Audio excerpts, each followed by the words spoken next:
నమస్తే, నేను సిరి.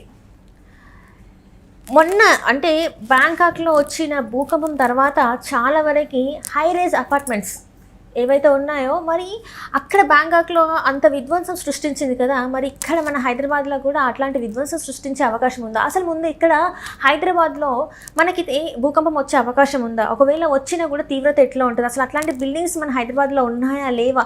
సో ఇట్లాంటివన్నీ కూడా ఇప్పుడు చర్చనీయాంశమైనాయి.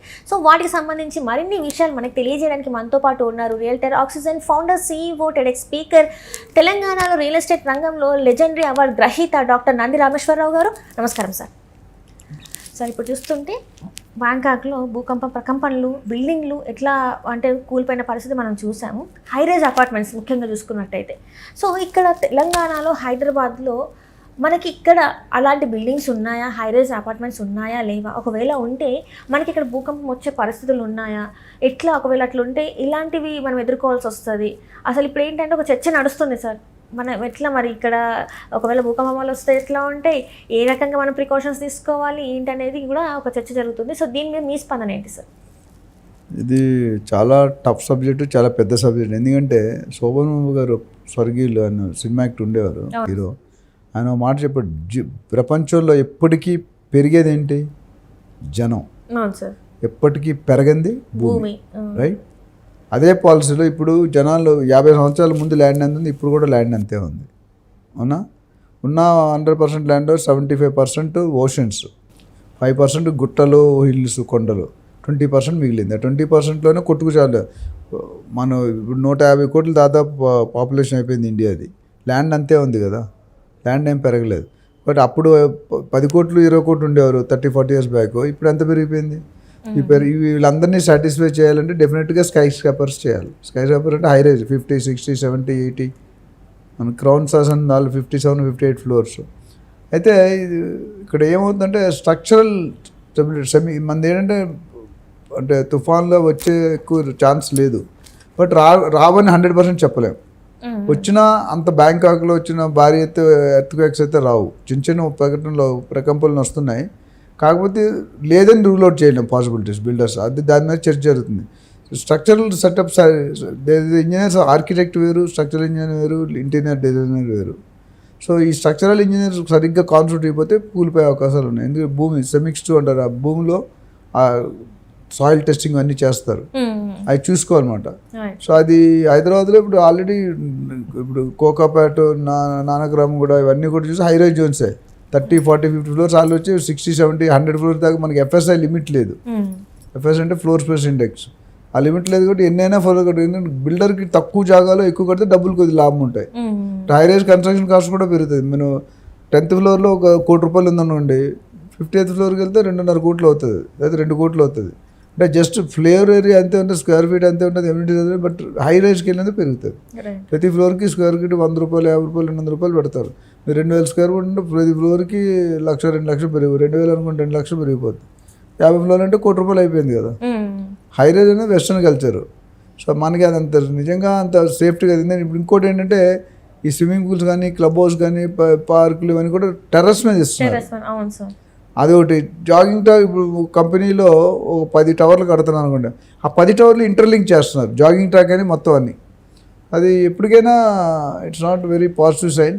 అంటే కొద్దిగా ఎంజాయ్మెంట్ ఉంటుంది, ఎంజాయ్మెంట్ రిస్క్ ఉంటుంది. క్యాలిక్యులేటెడ్ రిస్క్ అనేది ఉంది.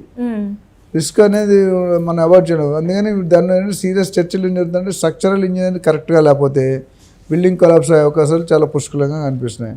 అక్కడైనా మనకి ఓన్లీ అంత తీవ్రంగా రాకపోవచ్చు, వచ్చినా ఎఫెక్ట్ కాకుండా ఉండాలనేది ప్లాన్ చేయాలి. ఆర్కిటెక్ట్స్ కానీ, స్ట్రక్చరల్ ఇంజనీర్స్ కానీ, they have to keep that. ఎందుకంటే మనం డెక్కన్ ప్లాటో హైలో ఉంటాం, Banjara hills, Jubilee hills, cover hills, అన్ని హిల్స్ హై రేంజ్లో ఉన్నా కూడా మనకి ఎక్కువ ఎఫెక్ట్ తక్కువ ఉంటుంది. బట్ అట్లనే 100% జీరో అని చెప్పలేము. సో రావు అని ఖచ్చితంగా చెప్పే హీరో లేడు ఇక్కడ ఎవరు కూడా. ఎప్పుడైనా రావచ్చు, వచ్చినా అంత తీవ్రంగా లేకపోవచ్చు, బట్ వచ్చినా రిస్క్ తీసుకోవాలి కదా. ఇప్పుడు జాగింగ్లో క్లబ్ హౌస్ పైన ఎంజాయ్ చేస్తాం, ఒకసారి కూలి పైన కింద పెడితే డౌట్. సో అంత చేరు ఎక్కడైనా 1-2 మిస్టేక్ జరుగుతుంది.